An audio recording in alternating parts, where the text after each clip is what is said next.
Hey everyone, it's Nathan Orenstein with The No Show, here to talk about Stanley Kubrick's The Shining. Starring Jack Nicholson, Shelley Duvall, Danny Lloyd, and Scatman Crothers, and premiering in 1980, The Shining has since gained quite a bit of popularity. Unanimously considered one of the greatest horror movies of all time, and many even consider it one of the greatest films, period, The Shining has definitely stood the test of time nearly 40 years later. Its influence is far-reaching, and its relevance in pop culture still stands today. And I know I'm preaching to the choir here, but I definitely have to agree with all the praise it's received. For those who haven't seen it, The Shining is fairly simple, on the surface.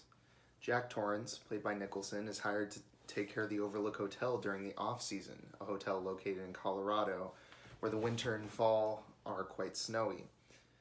Jack moves in with his family, his wife Wendy, played by Shelley Duvall, and his son Danny, played by Danny Lloyd, where they will remain for the next 6 months alone and snowbound.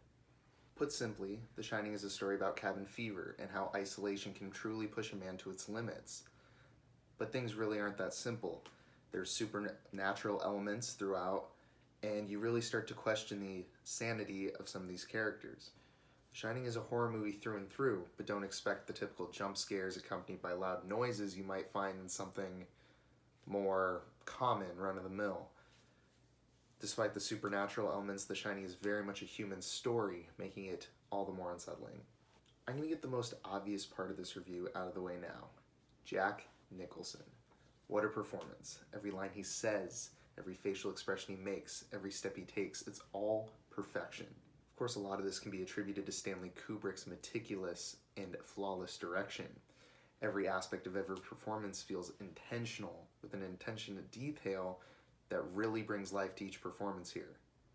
Whether it's the slow speech of Dick Halloran, the slight yet menacing smile of Lloyd the bartender, or even the many facial expressions that Danny makes, every aspect of the performances here is greatly detailed, and Kubrick's ability to elicit these performances from his actors needs to be commended.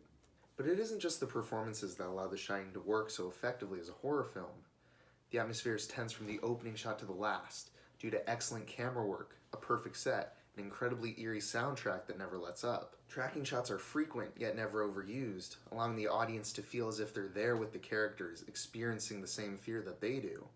Zooms are common too, which are generally used to add more fear to an already tense scene. What I find most engrossing, though, are the use of close-ups and wide angles that are used intermittently throughout the film. The close-ups provide a sort of claustrophobic feeling, which counteracts the wide angles, providing a more isolated feeling. By combining these two shots, the Overlook Hotel becomes even more menacing, with its long, skinny hallways and its wide open rooms. Combine that with one of the best horror soundtracks I've ever experienced, and you create a dreadful atmosphere that never loosens its grip on the audience. The Shining is perfectly paced as well, slowly but consistently turning the dial up on the horror until the bone-chilling finale. In terms of problems I have with The Shining, I really can't say much. I think Shelley Duvall's performance as Wendy is a bit hit or miss in places, and the same can be said with the soundtrack, which may be a little heavy-handed at times. Other than that, I really don't have any more negatives to mention about The Shining. It really does deserve all the praise it's received, and it's earned its spot among cinema's history. I can't really say anything else other than to watch it if you haven't, and to go rewatch it if you have. I'm giving The Shining a 10 out of 10. It's a masterpiece. And if you like this review, then go ahead and like and subscribe. If you've seen The Shining, I'd love to hear your comments down below. This has been Nathan Orenstein with The No Show. I'll see you next time.